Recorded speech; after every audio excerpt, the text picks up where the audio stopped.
When it comes to the Avengers, there is often one thing that I can consider to be one of the worst things that has ever happened to them. It's also one of the worst things that I think has just ever happened in all of comic book history, and it only involves two of the team members. Now if you know me, you might be able to guess what I'm about to talk about, and if you don't know me, hello, welcome, nice to meet you. Get ready to know me as I rant about Scarlet Witch and Quicksilver no longer being mutants. What? Why? Because of the MCU, and because the High Evolutionary is a major creep who basically likes to experiment on folks. I don't know. This retcon took place during the Axis event. While there are parts of Axis that I actually like, this is decidedly one of the parts that makes me question whether or not it might actually be the worst event that has ever happened in all of Marvel Comics history. Because that's how much this retcon bothers me. It's not so much about losing both Quicksilver and Scarlet Witch from the mutant group, although that does sting, but it's about how this retcon made years, and I mean years, of established family drama continuity simply pointless. Scarlet Witch and Quicksilver were proven as not being mutants when we learned they weren't Magneto's biological kids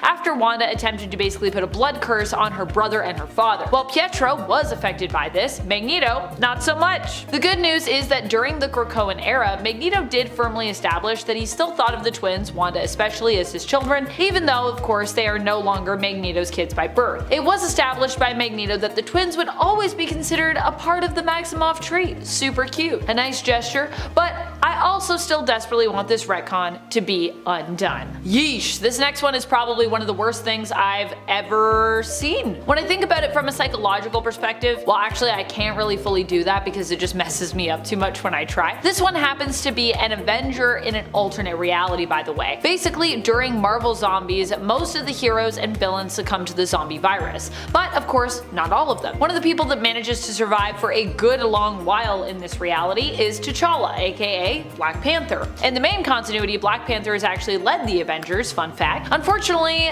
this does not mean that he gets out of this story unscathed. At one point, he is lured into a trap and basically kept as a food source by Hank Pym, aka Ant-Man, or rather Giant Man here, who prolongs his friend's death in order to keep the meat fresh, so that he might slowly consume him. Don't worry, Black Panther does manage to escape. He doesn't die this way, but not every single piece of him, let's just say, makes it. And there are others in Marvel Zombies like Mary Jane and Aunt May who do die by being consumed by someone they loved and trusted, Spider-Man. There are a lot of weird ones in relation to House of M actually when it comes to retcons that happen in retrospect and which would have changed the perspective entirely of this event had we known them before. But this one really gives almost all of them a run for their money. This one went down in Children's Crusade, where Billy finds his spiritual mother, Wanda, in Latveria, where Scarlet Witch claims that she's actually head over heels in love with Dr. Doom now, and is even betrothed to marry him. What? Another interesting point Billy learns is that Wanda seems to be suffering from amnesia. She's in love with Dr. Doom, but she doesn't remember anything.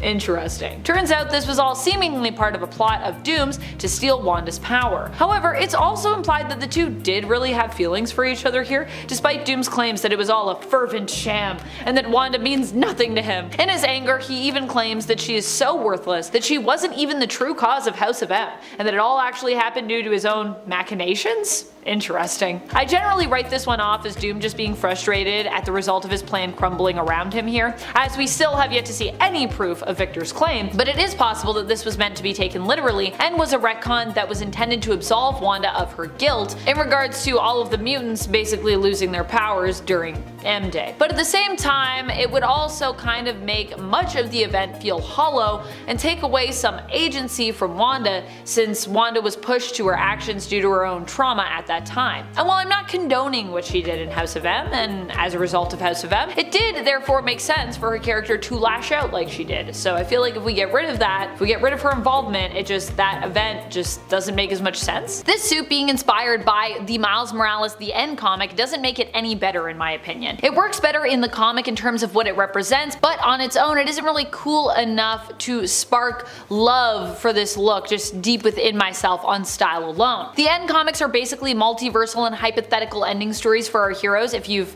had not gotten into them before. Some of these stories are good, some of them are bad, and some of them are just like kinda meh. For me, Miles' The End was just kinda meh. This look also evokes a similar vibe for me. It's kind of meh.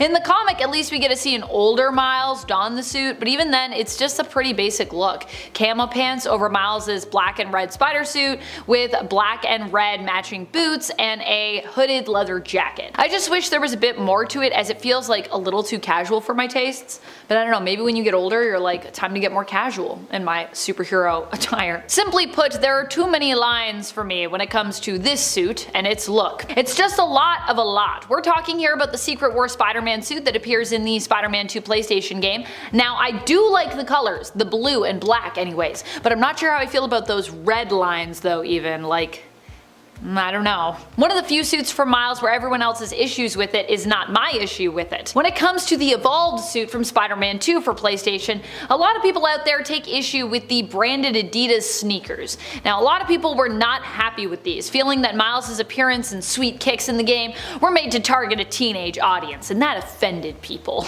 For some reason. Something many fans felt didn't really exist for these games, I guess. They were like, there is no teen audience, how dare they? And they thought therefore it was silly. Although to be honest, I know people of all ages who love Spider-Man. I think that his shoe choice is actually less about targeting teens, in my opinion, and it's just more about reflecting kind of like Miles' style. And while normally I'm not a fan of a superhero sneaker look, even with Miles, I think in this case, Miles actually pulls it off with this suit. Now my issue here though is once again, the hair poking out of the top. Like I said, I don't mind the hair itself. I actually think that's a cool style choice, but just the way it looks, like there's something off about the way they did it. It looks like the top of the mask was clean cut away and is like stiff. Or like Miles' head is weirdly blocky. If it's a spandex style mask, shouldn't the part where it's open like squeeze tightly to the top of Miles' head and then the hair comes out of that? It feels like it should just be a little bit more rounded there, and yet it's just like weirdly stiff and straight at the part where the mask meets the hair. I don't like that. I've talked about this next look before on the channel, and of course, as it was a look created to coincide with and celebrate Miles' 10th anniversary as a character, it appears also in the Spider-Man 2 PlayStation game. As I've said before, and I'll say it again, I'm not a big fan of this look. Chiefly, I think it's like the super tight fitting leggings with just the big oversized hoodie. It's a vibe, but it's just not one that I'm feeling for Miles. Maybe on another character I might like this better, but it just feels like it doesn't really fit here. Aside from that, I'm also just not a big fan of the chonky kind of sneakers and like the long neck of the hoodie, which zips up to cover the lower half of Miles's already masked face. I don't know, it rubs me the wrong way. Why are team-up comics always the ones with weird outfits for Spider-Man? It's like he teams up and he needs to get a suit to match that comic, to match that team-up. In this case, actually, that is exactly what seems to be happening with Spider-Man's cyborg suit, which first appeared in Spider-Man issue number 21. You might even be able to guess which Marvel character he is teaming up with in this issue just by looking at his outfit. Now, if you guessed Deathlock, ding ding ding, you would be right. Don't worry though, this cyborg look is just in fact a modified version of Spider-Man's suit. He doesn't really get a cybernetic arm to replace his human one. Instead, this is a special metal cast which allows him to maintain the functions of his arm while it heals at an accelerated rate. Apparently, according to the issue. The Electro-proof suit is an insulated suit that Spider-Man wears in issue number 425 of Amazing Spider-Man, and it is a wild one. It is a wild suit, and it is also a wild issue if you haven't read it. Now, this was at a time where Electro had beefed himself up in terms of his powers, essentially becoming what he described as an electric god. This is also when Electro had pierced ears, by the way. What a great look. Well, the suit that Peter wears here doesn't look all that great. I am glad that it led me to this issue, as I kind of love how just like super 90s this issue is. It led me to a time that I didn't know I needed in my life right now, a time when Spider-Man and X-Man Nate Gray were besties just teaming up in New York, and I'm kind of here for it. In this issue, Spider-Man even kind of saves Nate, although Nate pays him back by saving Spider-Man later on, so don't worry about that. But Nate in his fight against Electro is surprisingly not doing so hot. Yeah, at one point he almost gets like completely KO'd by Electro. It's bizarre. That's just how crazy Electro is in this issue. To help combat the sheer power of his electric touch, Spider-Man gets himself an insulated suit to go over his standard suit, which basically looks like it was made out of patio chair cushions and rubber tubing to me. Which, in Peter's defense here, could make good last minute insulation materials, to be honest. I don't know. Science. Maybe. Science? Hot pink wizard hats or knee-high striped stockings might not seem like something you'd see an X-Men wearing, but it might surprise you what is hiding in their closets. Changeling, I've talked about this mutant a few times. He is the telepathic shifter that pretended to be Professor X, so Professor X could go underground to prepare for an alien invasion, had an identity crisis, decided to be a good guy after getting a cancer diagnosis, zombie version of him shapeshifted into Elvis to help out She-Hulk in a car chase. Hope that's all ringing a bell. So yeah, normally we talk about his powers, his life story, but today we are talking about his original outfit because what is he wearing? Blue morph suit base, which is fun because the alternate universe version of him is named Morph. Honestly, the body of it all is fine. It's the helmet. What is that? Who made that? Changeling can change the appearance of his costume at will, and that's what he picked. I have tried to find the reason he wears this helmet, but the truth is the character isn't that popular, so there really isn't much. I did find one hilarious description online. The most interesting thing about you is that ludicrous purple turnip of a hat. Sums it up, methinks. It must have something to do with the fact that he has telepathic powers, but I, for the life of me, cannot figure out what it has to do with that. Sound off in the comments down below if you know what is going on with the purple turnip. Again, with the headpieces for this X-Men, Feral sporting some sky-high hair, or fur. Feral is her name. Love that choice. She's completely feral. I don't know how to feel about her hair, fur, though. It's so pointy and so high. Somehow she is outdoing the original Wolverine look. Her actual clothing follows a similar style to her hair, having very pointy and high shoulders. I feel like she is in a 80s rock band and has yet to reveal that fact. Feral is like an animal. She has sharp claws and teeth. Her mutation makes her very fast and she has heightened senses. She also has a healing factor, of course, and a tail. The tail is very long and very strong. She can support herself with just the tail should she need to. Her most interesting ability, in my opinion, would have to be intangibility. She gained this ability during her ghost era. Yes, she did die, like most Marvel characters. As a ghost, she could easily pass through things. I showed a picture of Feral to my roommate. First words out of her mouth, what would that look like in 3D? She has a point. How big is the hair in real life? Ava Dara, or Warbird, is a soldier for the Shi'ar Empire. That means she gets soldier armor because she goes into battle a lot. She is in the army. Not that I really know what going into battle is like, but I watch TV, I read, and you generally want to protect soft parts and major organs in your chest area. Tell me why her entire middle section is completely exposed in a big cross. Nothing there that we can see. Hopefully there's like an invisible shield type of situation she put there to show off, but I really don't think so. Is it a show of power? I'm exposing everything because you will never get close kind of thing? It's poor design in my opinion. Fun design, she looks great, but it's not proper battle armor. The rest of the armor is fine. Her legs, her arm, and her head are good. It's just the heart and major organs that are out. Warbird is a strong fighter, expert markswoman, and very well trained in hand-to-hand combat, plus she has an energy sword, so she is equipped to brawl when she needs to. The Cyclops outfit that debuted right after Avengers X-Men in 2012 was not a favorite in comparison to other Cyclops fits. No, it didn't measure up, but it didn't look completely awful, but it was kind of impractical. There are already so many things you just have to ignore in the Marvel Universe, or you just kind of have to take it at face value, or else you'll find no enjoyment here. But this outfit just makes no sense for the character. So usually Cyclops wears a visor to help prevent random like optic blasts. The good thing about the visor is that it makes sense. If he needs to remove it, he can do so easily. It makes sense that something could be built into the visor to prevent the random optic blasts. So when the new fit dropped in 2012, there were a lot of questions. The suit itself is forgettable but fine, just a red suit with lines on it. It's the head section that is weird, again with the helmets and heads and masks. So instead of a visor, he just has an X. X across the eyes. Not sure what the X is made of, presumably fabric, but then what fabric is going to prevent optic blasts? Maybe it's made of a hard material to prevent optic blasts, then if he needed to remove it, would he just need to take off his entire hood? Questions everywhere. This one loses points simply for being unrealistic to the universe, which is hard to achieve. But this is actually a two-parter. So yes, Marvel kind of called out their own choices with World War M, but the orbital satellite strike itself was actually retconned. The actual conclusion of World War Hulk with the use of the satellites felt very lackluster, with the Hulk basically just giving up and allowing Iron Man to unleash his Deus Ex Machina. So, a few years later, a retcon for that sequence explained that the satellites were actually siphoning off gamma radiation from Hulk's body. While part of this led to the motivation of a faction of Hulk villains, it was also used to explain the creation of the Red Hulk, which people did not like, and it was followed by Red Hulk taking the leading role in a series that was supposed to be about the actual Green Hulk. But also, if Tony had such a crazy anti-gamma super draining weapon, 1, there's no reason to send Banner to Sakaar in the first place, and 2, why did he need to hijack several different countries and even other planets' satellites? It's weird. I don't like it. Now, while I and a lot of comic book fans are actually fans of the Immortal Hulk series and how it brought some significant changes to the character of the Hulk, particularly when it comes to how it is that all these various different Hulks have been able to be resurrected so many times, the run also happened to make some big changes to the origin of the character, and for a lot of fans, you just don't mess with that kind of thing. The Hulk's traditional origin saw Bruce Banner studying gamma radiation, helping to design the gamma bomb. While they were testing the device, Bruce rushed out and shielded Rick Jones,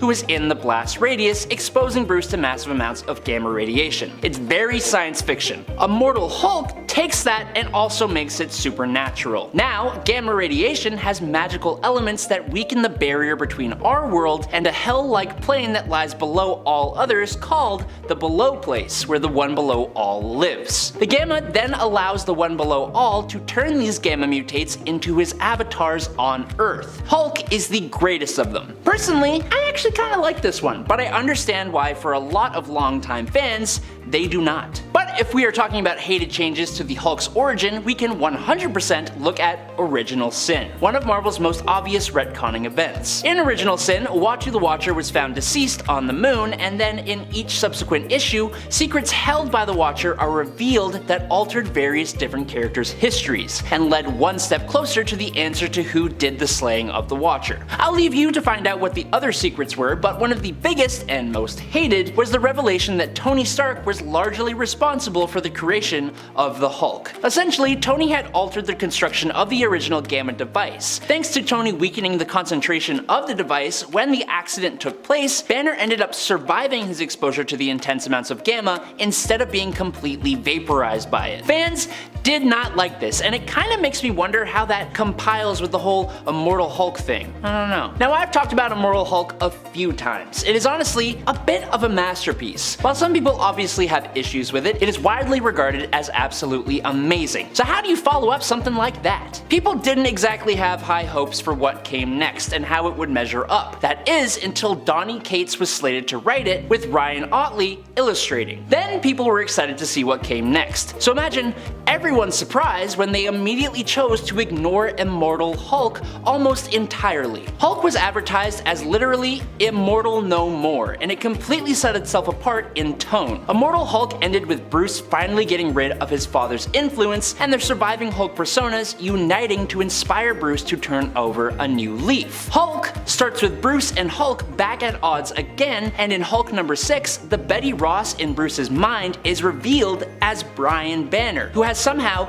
infested his son's consciousness yet again. Brian was supposed to be gone for good, and his return means that Bruce is still a prisoner of his past. It's just an odd choice, and the entire run got completely canned after it barely even got started in the first place. Now, for this last point, I want to circle back to Immortal Hulk yet again, but I want to take a different spin on the idea of worst Hulk retcon. For the rest of this list, I had looked at retcons that were pretty vastly disliked by fans. The Immortal Hulk changing Hulk's origin was disliked by fans, but it brought a whole whack of really cool stuff at the same time. One of the coolest things, in my opinion, but one that is the worst because it's terrifying, is how bad things could have gotten for the entire universe if things went the way the One Below All wanted in Immortal Hulk. So the Hulk was retconned to be the avatar for the One Below All. In a possible alternate future, the One Below All would manage to take over the Hulk completely and turn him into a being of unfathomable power and destruction who would go on to destroy every known thing in the entire universe, then consume the very essence of said universe. So that when the universe rebooted, the Hulk would end it all before it even started again. That destructive end could have been the Hulk's entire purpose for life, and was luckily prevented from happening thanks to some time shenanigans. But I kinda loved the entire thing. It was super interesting to me. Retcons, retroactive continuity, changing continuity after it literally already happened. It happens to everyone, even the X-Men. Some retcons we love, some we kinda hate, but let's be honest, the ones we hate are just straight up more fun to talk about. We're starting off our list light with a bit of a silly little retcon that seemed to be entirely pointless. Chris Claremont's run on the New Mutants is praised for its awesome character work and the cool locations the team goes to. For example, we got the introduction of the character Magma, who came from the long-forgotten Roman colony known as Nova Roma. Nova Roma was super cool because it was a society that had changed very little since the days of the Roman Empire. However, after Chris left, X-Men villain Selene changed that. Also hailing from Nova Roma, Selene revealed that she had in reality brainwashed everyone into thinking that Nova Roma was real, while the whole thing was just a big, dumb, elaborate hoax. However, like a boss, when Chris Claremont later returned to the X-Books, he changed things again so that the hoax was part of another bigger hoax instead, and he made it so Nova Roma was back to what he originally had created. Now I kind of like this next retcon, but there is no denying it does Professor X pretty dirty. Yeah, we are talking about Deadly Genesis. Professor X assembled the all-new, all-different X-Men after the Krakoan attack on the original X-Men. Cyclops was the key survivor of that attack, and he escaped, found Xavier, and requested additional aid. From there, Xavier recruited Storm, Colossus, Nightcrawler, etc. as his all-new X-Men. However, there was another. Professor X had actually made up an entirely different team which included Cyclops' long-lost brother, Vulcan, and he sent them on the rescue mission way underprepared with no real experience before he sent his new X-Men team. That entire team was decimated. That's bad enough for Xavier, but then you take into account that Professor X then mind-wiped Cyclops of the events and covered it all up. It made the character of Professor Xavier far less heroic than traditionally perceived. It also brought about an entirely new cast of characters and gave Cyclops even more reason to become just a smidge bit more unhinged. But morally dubious Professor Xavier kinda works really well. I like it. The Decimation. It's a huge event in the X-Men canon. This is when the Scarlet Witch wished away the X gene completely when she said no more mutants, and the next decade of X-Men comics centered on that decision. With just 198 mutants left and no more mutants being born anymore, mutants were on the edge of extinction. Obviously, the mutants absolutely hated Wanda for this, and for good reason, but alas, all was not as it seemed. The Scarlet Witch's involvement was soon altered in Avengers The Children's Crusade as the X-Men discovered that Victor Von Doom was secretly behind the Decimation. Sure, the X-Men still hated the Scarlet Witch for a long time after, again, rightfully so, but the comics removed some of her blame for the situation. It was a serious change given how important the Decimation was for the X-Men. The Dark Phoenix saga was landmark. That story set the precedent that even longtime X-Men, some of the most loved characters,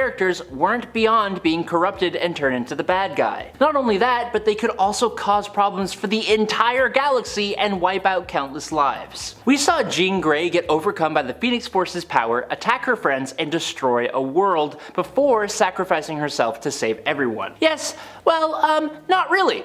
Before long, the X-Men comics revealed Jean was actually chilling out in a cocoon at the bottom of Jamaica Bay. That Jean Grey that did all those incredibly horrible things? That Jeannie McBeanie? That wasn't Jean at all. Instead, it was revealed that it was actually the Phoenix Force which had taken on the physical form of Jean Grey. The real Jean never did the horrible things the Phoenix did. On one hand, we got Jean Grey back. On the other hand, the change completely uprooted the Dark Phoenix's saga's message and legacy, which ticked off a lot of fans. Next up on our list is, kind of a weird one. Bit of a strange fellow. It's also incredibly small in the grand scheme of things. Oh, and it's also 100% unnecessary and just weird and was done purely for shock factor storytelling. Sentry Fallen Sun is a comic that depicts the funeral for the Sentry after he was taken down by Thor during the Siege event. A whole bunch of superheroes are at his funeral. The Fantastic Four, Daredevil, Tony Stark, Cyclops, Rogue, and Emma Frost, Doctor Strange, they are all giving their thoughts and prayers saying nice things about Sentry. Thor even goes and dances with Sentry's mom. It's wholesome. But then we have Rogue. Rogue tries to say her piece. She talks about how she went for a long time without being able to touch somebody, except for the Sentry, who was the only person who could hug her. And then she gets like overwhelmed and runs off crying. And then, in a little under the breath moment between Johnny Storm and Cyclops, it's basically implied that Rogue and Sentry had, you know, they did the thing. It's just so random and so unnecessary and really out of place. Number 5, shallow water. Oh boy, this is not just a terrible way to go in terms of physically what is happening here, but also in terms of the emotional stakes that are involved in this one. We're talking about the death of Daken. I know in part 3 of this series we talked about how awful it would be to be killed by Daken, but at the same time, this story kinda makes me feel for him. Daken is the son of Wolverine, who was basically manipulated into hating and resenting his dad since he was a kid. At one point, the two are pitted against one another by Sabretooth, and Wolverine is forced to take him out, using one of a few weaknesses that both he and his son share: water.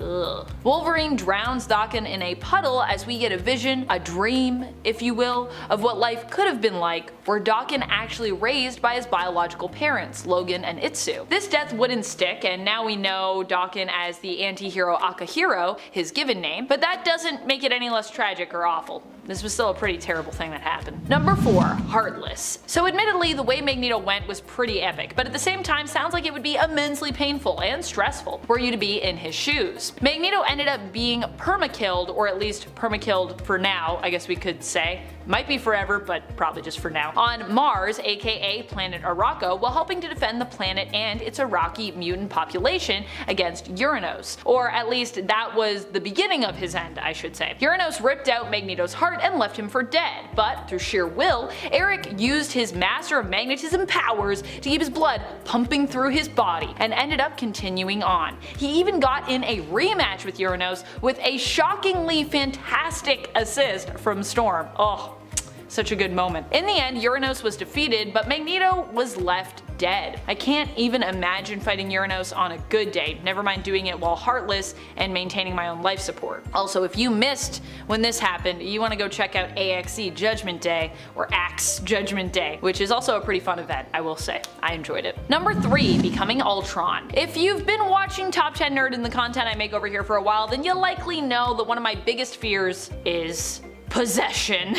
So needless to say, this is one that gets me. For this demise, we're talking about the complete eradication of Hank Pym, which is awful, especially in the sense that when it happened, we didn't even really understand that Pym had actually died. Hank Pym at one point ends up being merged with his evil creation, Ultron. Ultron forces the two of them to merge together, and something new is made, this hybrid being identified as Ultron Pym, and for a while we actually believed that this entity was both Hank and Ultron together. However, we later learn in the Tony Stark Iron Man series that Hank had actually died when this happened, and that the version of him that seemed to exist still within Ultron Pym was actually nothing more than a simulation. In other words, Ultron Pym is just Ultron walking around in like a Hank Pym skin suit.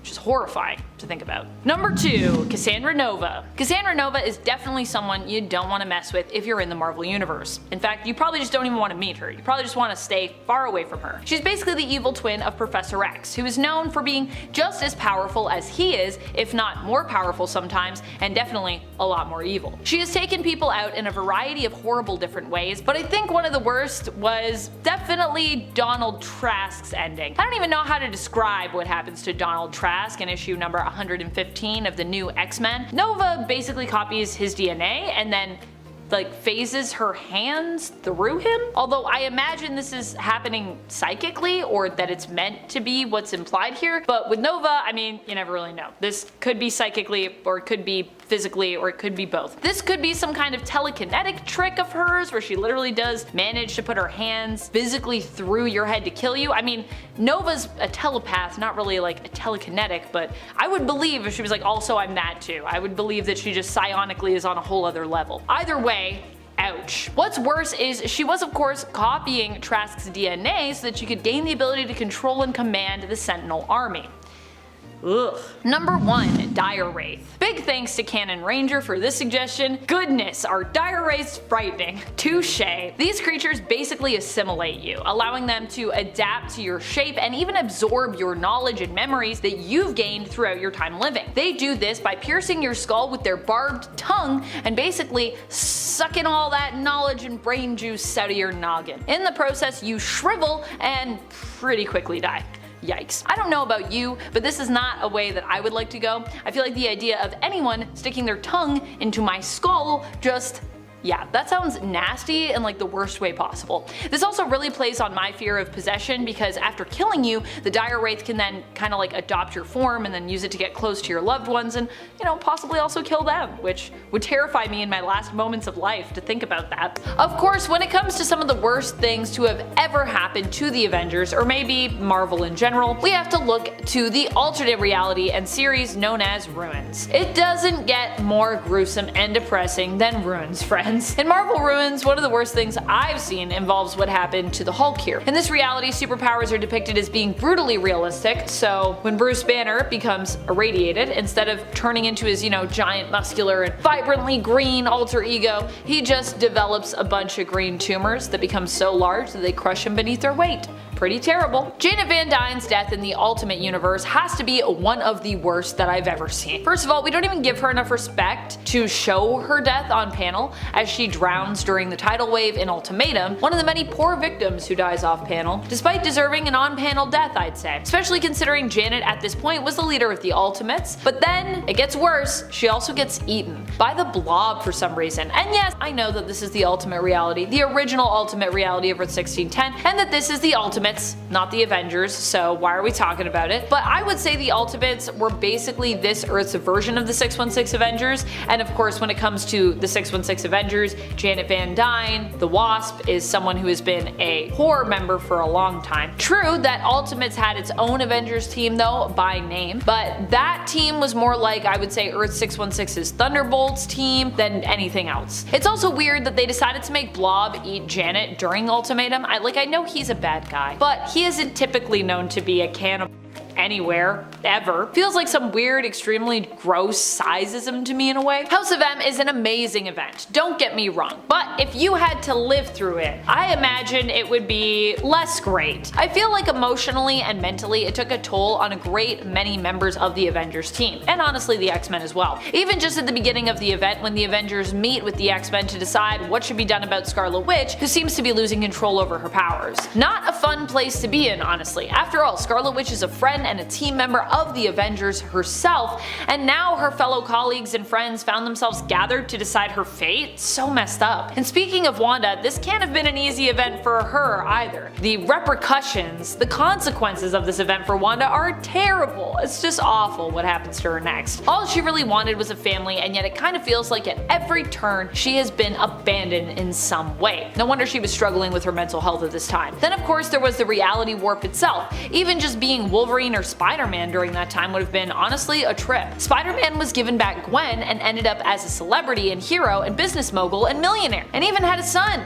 Sounds pretty good until you realize, you know, none of that was real, and when reality was restored, Peter once more was left mourning the loss of Gwen. Again. For Wolverine, he was one of the few people who seemed to actually know something here was wrong, but everyone else couldn't see what he could see, so he basically had to run around and just be treated like a loose cannon and a crazy man for a good amount of this event, because people were like, we don't know why you're acting like this. In the main continuity, definitely one of the worst things to have ever happened to the Avengers was when Avengers Disassembled happened. Also, fun fact, Avengers Disassembled leads into House of M, so what comes after that is argumentably even worse. During this event, Scarlet Witch was one of the team's own members, and she attacks her own team. This happens after Wanda realizes that she once had children who had basically been taken from her. Wanda had been made to forget their existence by her mentor Agatha Harkness, although Agatha actually tried to do this to help Wanda. After realizing that, you know, this had happened, it caused a mental break in Wanda, and also didn't end up too good for Agatha either. As a result, Wanda snapped and turned on those closest to her, chiefly the Avengers. She staged an attack on the mansion that would cost the lives of Vision,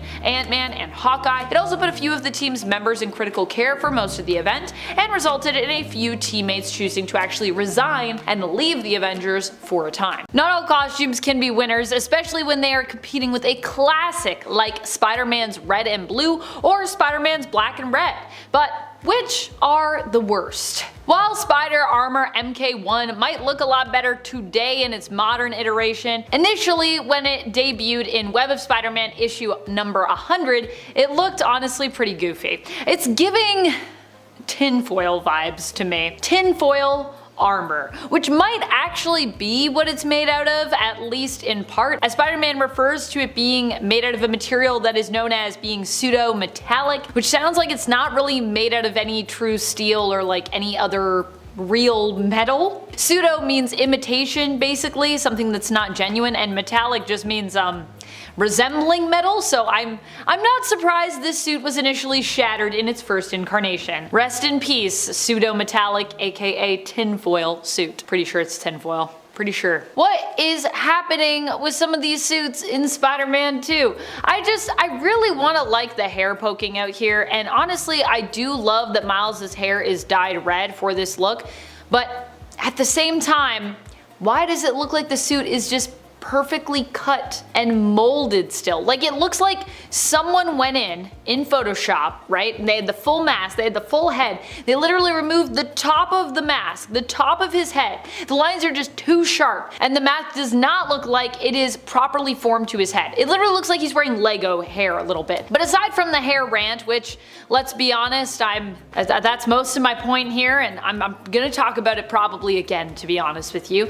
I'm not sure how I feel about this look when it comes to just even the shoes. Why are the shoes always throwing me off with Miles' look? I mean, a lot of the times I get stuck on the shoes. This is Miles Morales' Red Spectre suit, by the way, from Spider-Man 2 on PlayStation, and I don't know how I feel about it. Other than I simply don't like it. I want to like it, but I just can't. Just what is even going on in Spider-Man right now in the comics? What is happening? Someone help me. Part of me wants to read and like find out, and then the other part of me is honestly a little too scared to read and find out. I'm a little nervous. This new suit of Peter's, though, in Amazing Spider-Man, which will make its first appearance in ASM issue number 53 this summer, or just before, presumably, based on the cover for issue number 53, and honestly there's a cover, I think it's for issue 52, it's like the costume is teased, but then issue 53 we already have the cover for, so I don't know. This costume, though, it seems to give us a sense, at least,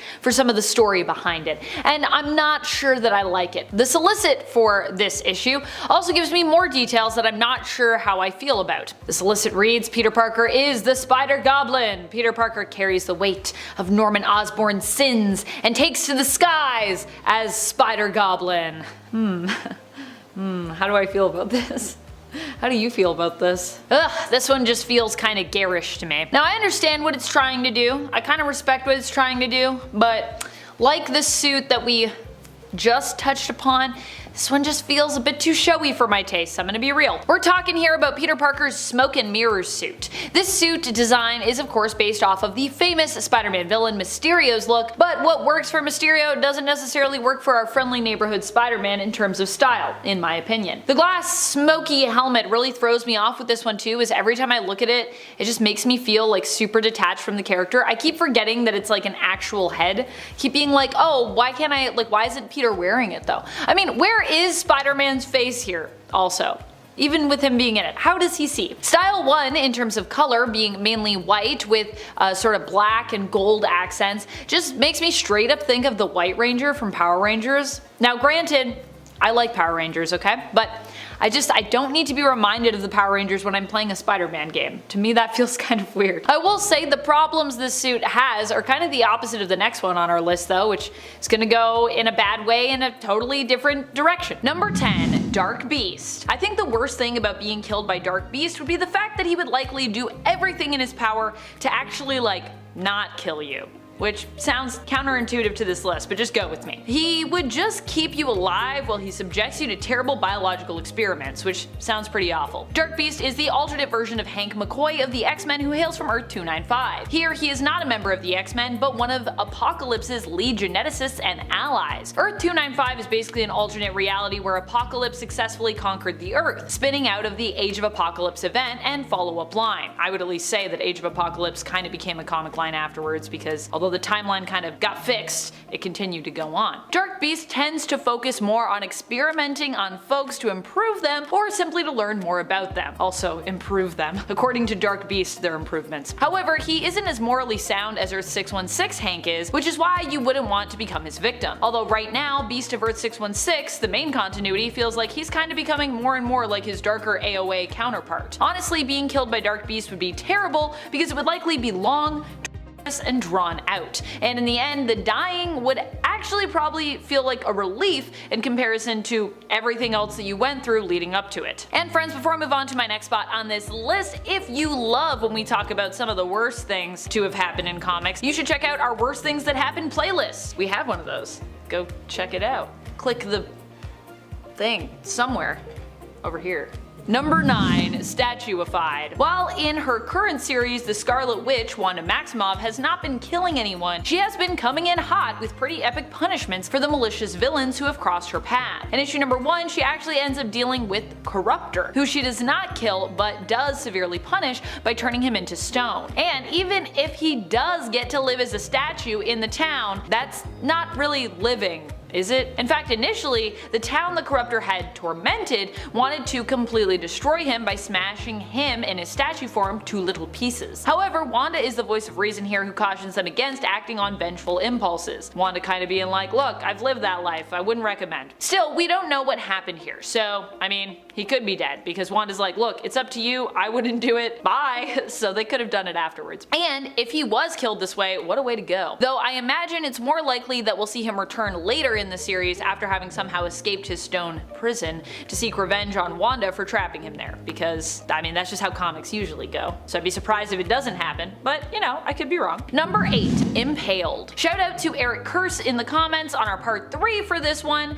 Sugarman is a character I hadn't thought of for some time, but being killed by him would certainly not be fun. He is another mad geneticist type, my favorite kind of villain. Definitely not a villain I'd ever want to run into, mad geneticist types. Except for, I would say, Mr. Sinister. I think I could actually maybe befriend Mr. Sinister at least. But as I said, in general, these are usually the worst when it comes to meeting your end. And like some others on our list, Sugarman is pretty fond of impaling. Sugarman does this in issue number 4 of Generation Next with his tongue, actually killing one of his own guards, Quietus, when he suspects that someone is attempting to basically infiltrate his power station. Sugarman hails from the reality known as Age of Apocalypse, aka Earth 295, but he eventually makes his way to the main reality of Earth 616. Number 7. Whispers. Black Bolt is someone you probably never want to get too close to if you were in the Marvel Universe, unless you were someone who was completely certain they were safe from ever angering Blackagar, I guess. And then again, you'd still probably want to be a little cautious considering that Black Bolt could sneeze and accidentally kill you, especially if you were a squishy human as both you and I are right now.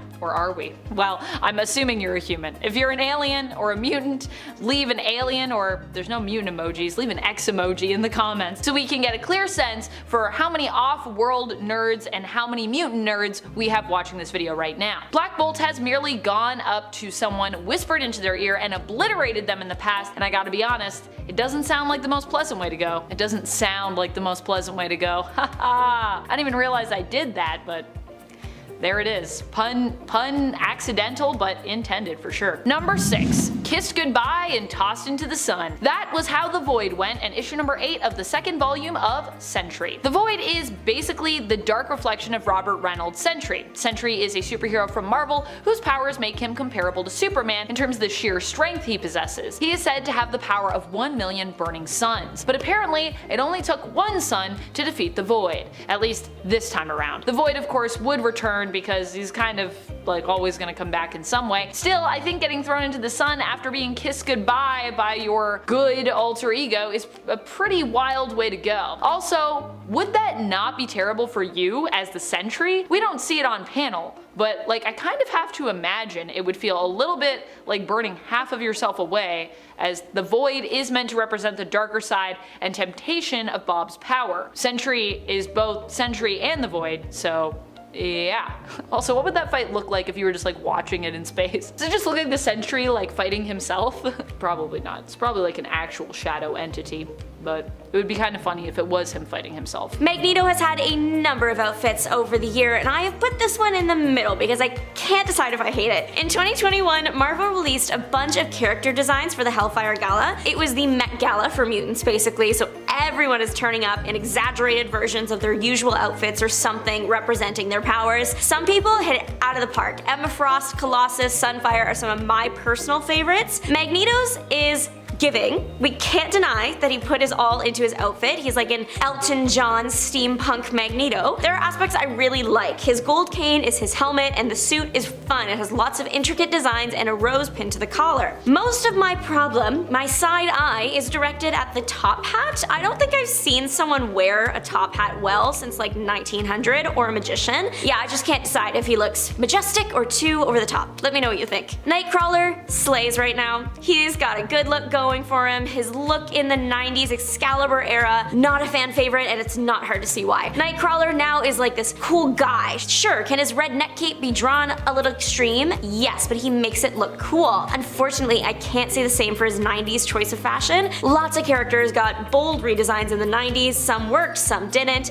In Nightcrawler's case, they gave him a goatee and overall made him a pirate. He looks like a pirate. Give him the hat, that's a pirate. He has a little gold earring, that's not that bad. I feel like they could bring that back no problem. His belt is weird though. It looks like it might actually be undergarments. I don't know. The red V that we are used to seeing on the character, but made out of this like loose piece of fabric. It looks like he got into an accident in the sheets section of Bed Bath & Beyond. Generally, fans agree that this redesign was a miss and are glad he has a different fit now. Wolverine's debut costume, the one that was basically the yellow and blue standard but had little whiskers, that one surprisingly isn't the worst thing Wolverine has worn. Maybe the worst thing designed for him, but he has served worse. In X-Men 107, Wolverine is fighting the Shi'ar Imperial Guard. The Imperial Guard wears these outfits that are great for them, sure, but not so great for Wolverine. They are like these brown skin suits with a dark brown stripe up the middle and a belt made out of bones. Sounds like it should slay, right? The thing is, when Wolverine is drawn far away, it looks like he is wearing nothing but a thick ribbon. Physics, we don't know her. He's not, of course. The reason he had to wear the suit in the first place was because he got burned up in the fight and he needed something to wear that wasn't fabric shreds. An Imperial Guard was nearby and Wolverine took him out and wore his clothes. Professor X has sported some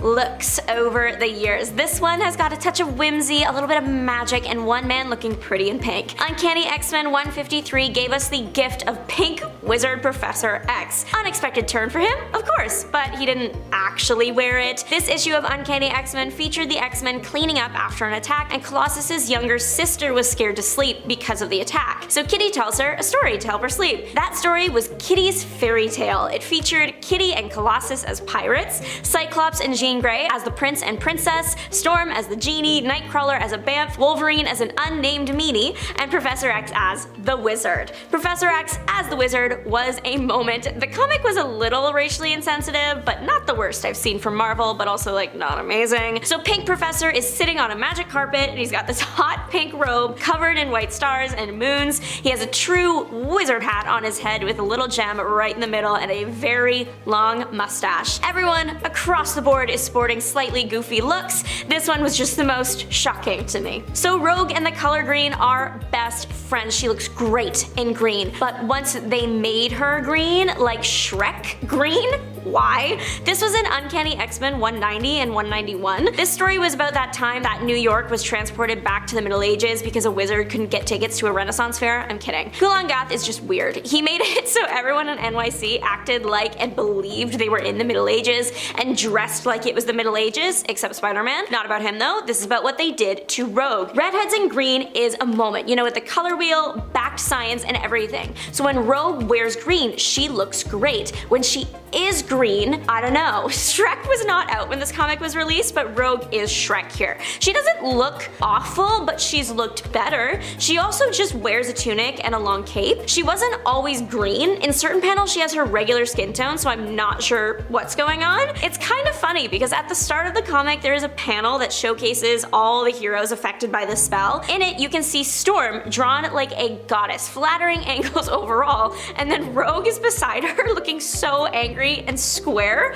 What did they do to my girl? Uncanny X-Men 149 and Kitty Pryde, match made not in heaven. It is sweet how the costume from this issue came to be. Kitty is young, she wants to express herself, right? So she decided that the X-Men costume given to her was positively antique, so she decided to make herself a new one. This comic came out in the 80s, so I think you can guess how this teenage girl designed an 80s superhero costume and how it turned out. Lots of colors that don't go together and some stars. She also added some rollerblades to the mix, a nod to Dazzler, who Kitty is a fan of. They are a fun touch. Now instead of the flare coming from her ability to walk through walls, she can rollerblade through them. She's got these purple, white, and blue high sock stocking things, and I think a gold base suit. On top of that, she's wearing green shorts, a purple X-Men belt, orange gloves, purple mask, and a red tank top with blue lightning strikes on it. The gloves also have blue stars on them. I was not a teen girl in the 80s personally, so I'm not sure if this was like the dream fit. If you were a teen girl in the 80s, please sound off in the comments. Let me know if you would wear this to the roller rink. For the Incredible Hulk, things rarely go smoothly, and unfortunately for Marvel and its fans, sometimes that includes his retcons. Now, retcons by default erase or make big changes to what previous writers had done with a character or storyline. That's just the way it is. What's a little less common is when a writer basically retcons everything in their run on a character that had been done by the previous writer. Bruce Jones's second volume of the Hulk was a mixed bag. While it lacked on a lot of the smashy breaky bang bang stuff that a lot of Hulk fans liked,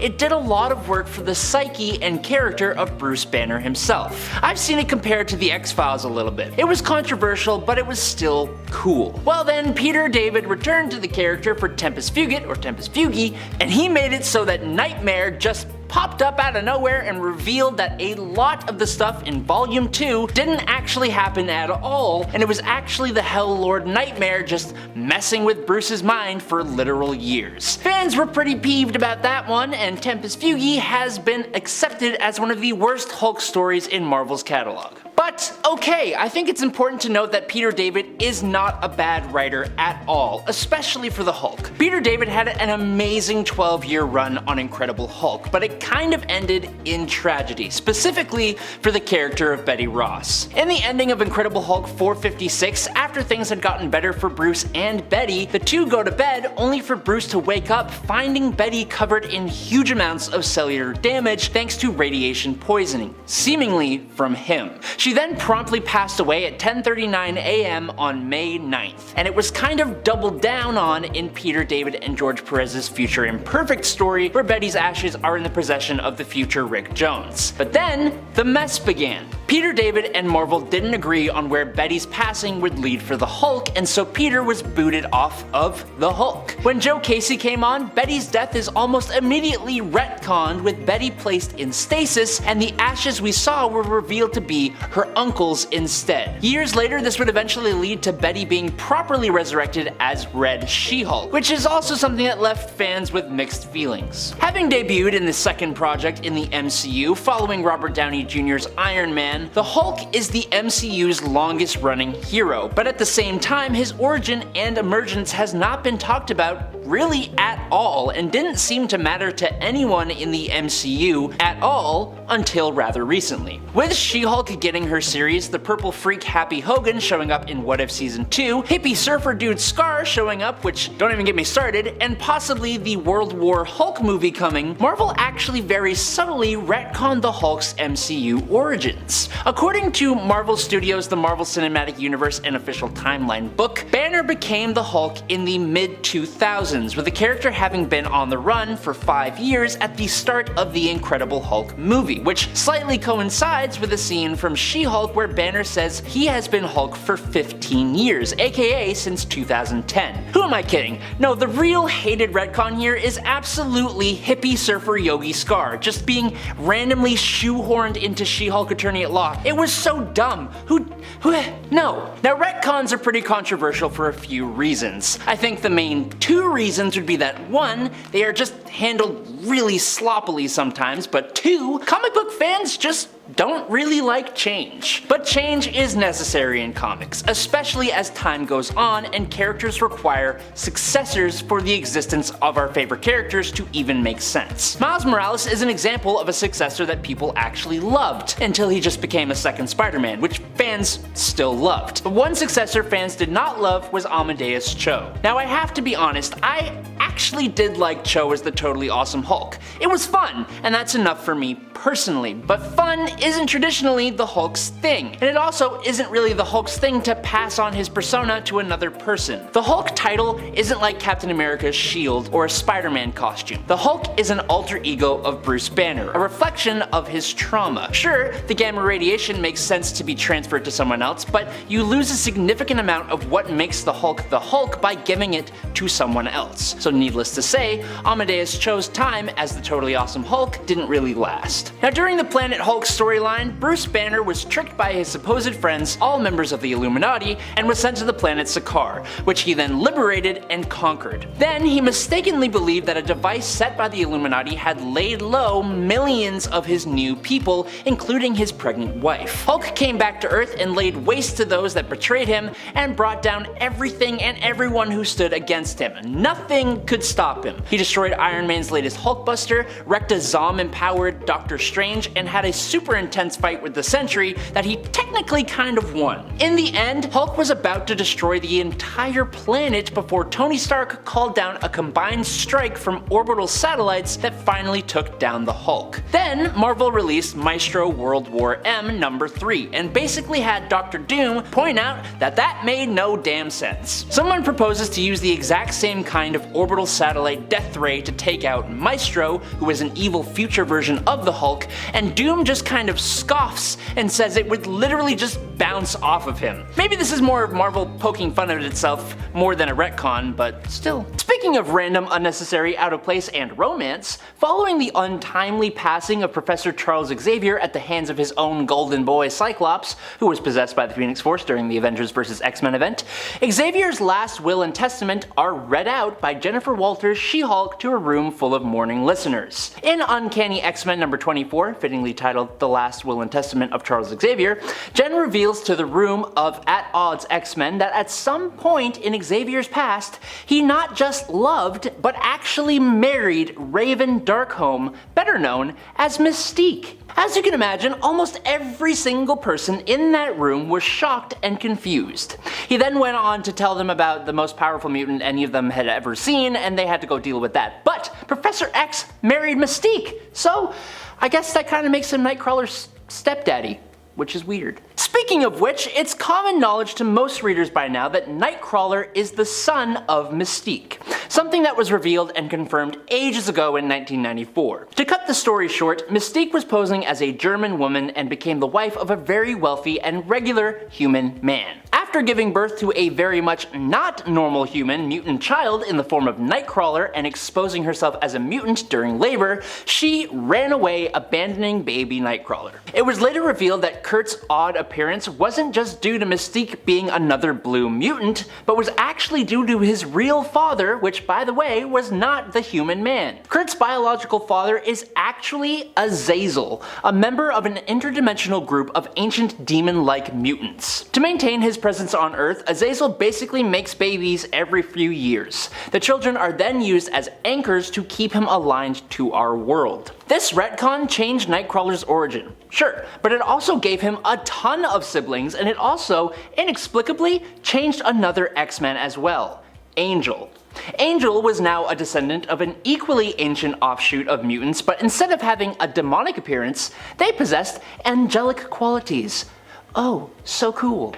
I hate it. Now personally, I am a fan of this next retcon. So after having the adamantium forcibly ripped out of his body by Magneto in X-Men number 25 volume 2, Wolverine came to learn that his claws were actually made of bone and are a part of his mutation. This revelation came alongside a whole bunch of other things that the traumatic events had on Logan, but funnily enough, this small little fact of his claws being natural was large enough to blow a hole in several Wolverine stories where he specifically talks about not having claws before getting involved with the Weapon X program. In the past, there were actual panels of Wolverine having his adamantium bonded to his skeleton, and it was heavily implied that the claws were implanted alongside all of it. Now, of course, Marvel waved this off with the unreliability of his fragmented memories, but funnily enough, it started a whole thing of uncovering Wolverine's past, which led to him being well over 100 years old, having his real name be James Howlett, not Logan, as he thought it was. So, it's not entirely negative, but there's no negatives here. From the day of Lucas Bishop's debut in Uncanny X-Men, he was a good guy. Righteous, self-sacrificing, a literal man of the law from the future. He had a huge degree of integrity, and unlike a lot of other characters, he never seemed to waver on that, which is why, when we saw his sudden and drastic change to brutal villainy, most fans were left flabbergasted even if the explanation was clear and out in the open. Now, we knew that Bishop came to the main 616 timeline to stop what was commonly referred to as the X-Traitor. At first, he thought it was Gambit, then after Onslaught, he thought maybe it was Xavier, but then 10 years later, after having never mentioned her or anything like her before, Bishop decided once and for all that it was actually the first baby born since M-Day, Hope Summers. The child would soon be adopted by Cable, and Bishop set out to send the sweet fresh mutant back to the Shadow Realm. Bishop nearly took the life of Professor X, someone he committed to protecting, and he slaughtered the entire population of a future version of Earth just to cut down on the places that Cable and Hope could run to. The Messiah story arc was honestly loved by so many people, it's kind of super awesome, but the heel turn in Bishop's personality was then explained away as being him being possessed by a demon bear. What does that even mean? Now, last up for the day, after Cassandra Nova, the insanely powerful twin of Professor X, leveled the mutant city of Genosha, Magneto was nowhere to be found, and thus, he was presumed to have bit the dust in the attack. But then, the new X-Men member, Zorn, revealed that he was actually Magneto in disguise. Whoa, crazy, cool. What's not so cool was that upon the reveal, Magneto destroyed the X-Mansion and attacked New York City, taking a lot of people's lives and making a lot more people his prisoners. Now, obviously, the X-Men eventually triumph, but not before Magneto fatally injures Jean Grey with a, quote, planetary scale stroke. It's stupid, but for that crime, Wolverine relieved Magneto of his head. So that's Magneto gone for good, right? Nuh-uh-uh. Once the writer of the story, Grant Morrison, finished his run, Marvel brought both Magneto and Zorn back, and even revealed that there was actually two Zorns. The Zorn that the X-Men had come to know wasn't actually Magneto at all, but an impostor, and the new Zorn was that one's brother. So, Magneto was cleared of wiping out hundreds of thousands of people, this one time, and that made it okay for the supervillain to become one of the X-Men.